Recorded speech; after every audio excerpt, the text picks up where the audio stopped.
In this video, we're going to go over some of the more recent Fallout 76 news. As we enter into the third week of the Wastelanders update, we get an opportunity to start looking ahead at what might be on the horizons for this game, or even just when we'll get that roadmap. But separately, we also get a look at some of the other things going on in-game, some bugs, hotfixes for those bugs, and even a brand new glitch that can be quite harmful. In this video, we're going to go over all of that and even a little bit more. If you guys enjoy the content, you can give the video a like or subscribe. We are getting pretty close to 500,000, or even follow on Twitter because that's also close to 10,000. Be cool to hit both of those milestones in tandem. But either way, the first thing to take a look at with Fallout 76 is a recent ban wave that was undergone. It seems like in the past week, we've started to see Bethesda's pushback or retaliation against those abusing the new gold bullion system. And it seems like the way this worked was, either if you had all of the plans in your inventory, or if your character knew all of the plans for the new gold bullion items, you were banned. Pretty simple one. It was literally impossible to get enough gold bullions to actually unlock all of those plans, so Bethesda could just check which accounts knew them, and then obviously something illicit was going on there. In addition, it seems like there were a few cases of duper bans, but only super extreme ones, like duping 1 million plus items. Although unfortunately, those were the only bans to go out. There was some suspicion that there'd be other bans for duping, exploiting the way you could actually trade these now untradeable items, but thus far none of that has occurred. Earlier today, these servers were taken down for the first time since the Wastelanders update was posted. Bethesda described how this was not only to fix a PS4 bug, but also to make some infrastructure changes. In the past, when they've talked in this cryptic manner, it typically leads to either a ban wave, exploits being addressed, or something. But this time, at least thus far in the hours following this going live, we haven't had much. It's not really clear what exactly was changed. And there was no update to the game, so it's not like anything new could be data mined. Although it may just be that the ban wave hasn't gone live yet, or they're adding in additional ways to monitor some of these exploits to ban more people in the future. In the past few days, it does seem like a new bug has popped up for the game, and it certainly seems like it may be connected to the stash vendor bug of the past. So to recap, the stash vendor bug is basically this weird thing in game where, at points seemingly by random, something rare happening, items from your stash will be put for sale on your vending machines, and also randomly assorted in display cases. This being harmful in that sometimes users, if they find your shop in this state, can actually buy expensive or rare items for very cheap, even if you never listed them for sale intentionally. This seems like it is a very real bug. There are numerous accounts of it happening, but also a very rare one. It's not happening very often, and in turn, there isn't a huge cause for concern, but if you are unlucky, then maybe there is a huge cause for concern. In a very similar vein, we just got video and a few reports of users who were actually able to get an item by using somebody's punch bowl. In this video, you can see somebody is just shopping around at somebody's vendors, but then as they go to the punch bowl, they hit E on it and are given a legendary item. Now, hypothetically speaking, this shouldn't be possible. It's not like there's a way to list legendary items in a punch bowl, but many think this is somehow related to the vendor glitch that also is going on, where the exact cause isn't known.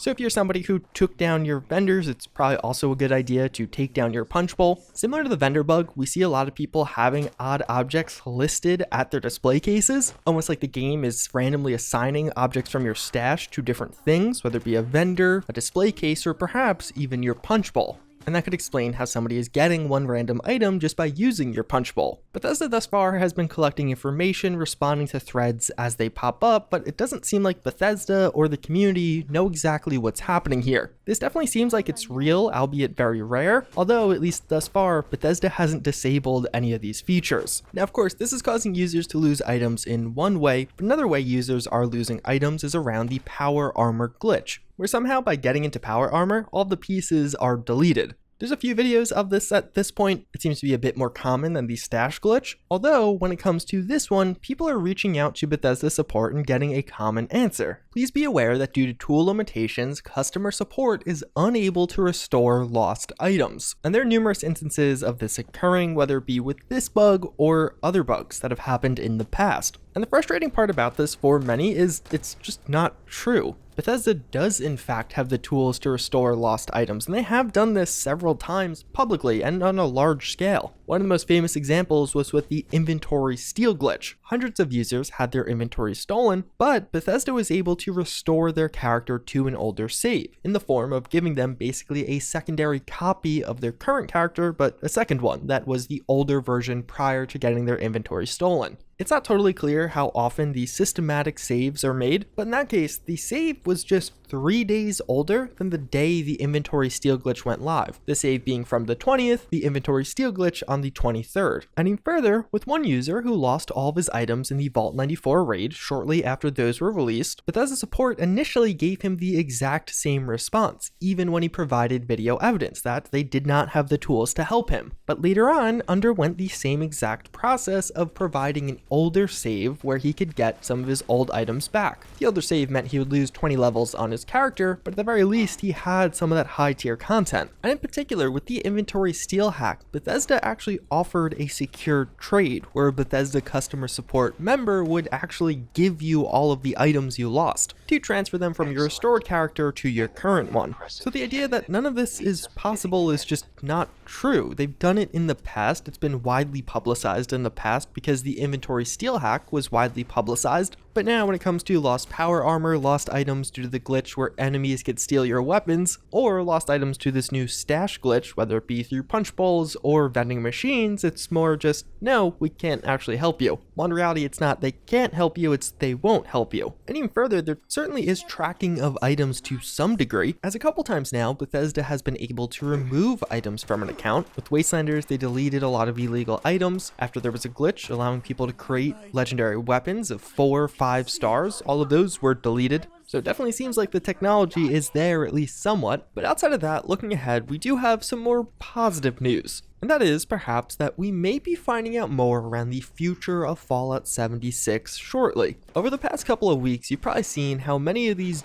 E3 alternatives have begun to pop up, several of which Bethesda actually confirmed their presence at. GameStop Play for All, which is going to be starting in early June. This will be a multi-week event that will deliver the biggest summer gaming news, previews, interviews, and more to a global audience, while also having some charities associated with it. But what is probably even a bit more exciting, especially when it comes to Bethesda, we also do have Summer Game Fest. This is Jeff Keighley's new event, which is important because Jeff Keighley has gotten not so much exclusive, but first interviews with Bethesda employees like Todd Howard in the past, but also this event is actually a little bit sooner, starting in May. Similar to GameSpot's Play for All, it'll have a bunch of news, in-game events, demos, and other surprises, but I suspect that Summer Game Fest will have more announcements. We just saw that Cyberpunk 2077 will be there, and likely this will be the big summer news dump from CD Projekt Red around Cyberpunk, and yes, I definitely will be covering that. Although even outside of that, we know that things like the Xbox Series X is getting a preview event. The Inside Xbox coming later this week will feature third and second party developers showing some Xbox Series X gameplay, so perhaps Fallout 76 makes an appearance there, or even something like the Steam Game Festival, although participants for that one haven't been revealed yet, or at least I couldn't find them. And the reason I would say to pay close attention to these are there's actually a few interesting things going on all at the same time. Way back at PAX East, Jeff Gardner, the project lead on Fallout 76, said this when it comes to a roadmap. Yeah, listen, we have a packed calendar this year. We're going to be excited to show you everything that's coming beyond Wastelanders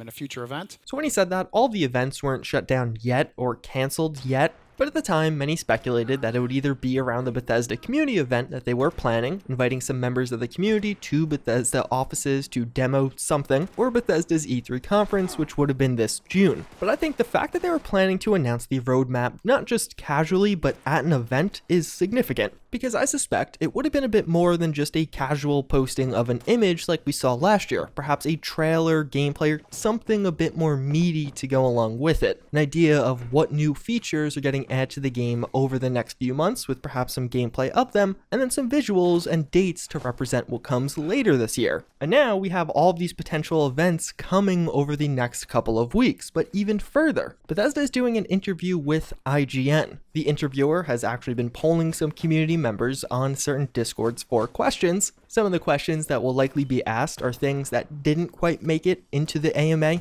It's not totally clear when this will go live, but at some point over the next couple of weeks. And even further, Bethesda has been making updates to their Discord server. Bethesda set up a Discord server back for B3 2019, but then shortly thereafter it was shut down. It's getting new updates under this new Bethesda at-home theme. The icon just got changed, some of the channels were getting updated with additional information, and this was kind of formatted as being different bedrooms for discussion on some of Bethesda's various games or just discussion overall. That Bethesda at Home naming was originally used to represent some of the streams that have been going on over the past week, the community teams from across the world streaming some of the Bethesda games, so maybe the Discord was meant to originally coincide with the launch of that, as several of these updates are now several weeks old. But I'm like 95% sure the server icon just changed, and that's actually how I realized the Discord server overall was getting changes. Just changed as in changed in the past day or two. So taking that all together, perhaps Bethesda will be at one of these future events, will have some interviews come out around the same time, as well as a Discord server launch as they make some of the new reveals. Now maybe alternatively, this is all just one big coincidence, but I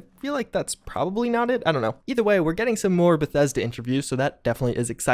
But of course, with all of that being said, there still is some stuff on the way. The PTS for Fallout 76 just recently went live, and we know that a May update is in the works. A May update that should contain some new content. We have this mysterious treasure hunter event, the Fosnot Parade is returning. When exactly this update will be dropping isn't totally clear, but at latest May 19th, because, well, that's the treasure hunter event, so they need an update to actually add that, right? But even just today, the Atomic Shop saw some new additions, several of which are actually kind of cool. Still a bit out of my price range, but at the very least, if you've been enjoying Wastelanders and want to support the game, because many of us have literally spent $0 on Wastelanders, this is one way to do so. Take that all together, hopefully you found this video informative. It's a good overview or recap of some of the stuff happening and that will be happening with Bethesda. We're now transitioning into that big game announcement season. It's no longer just a week with E3, now a proper season, encompassing basically all of summer it seems like. As always again, I thank you all for watching. I hope you enjoyed this video, but with that, I hope to see you all next time. Later.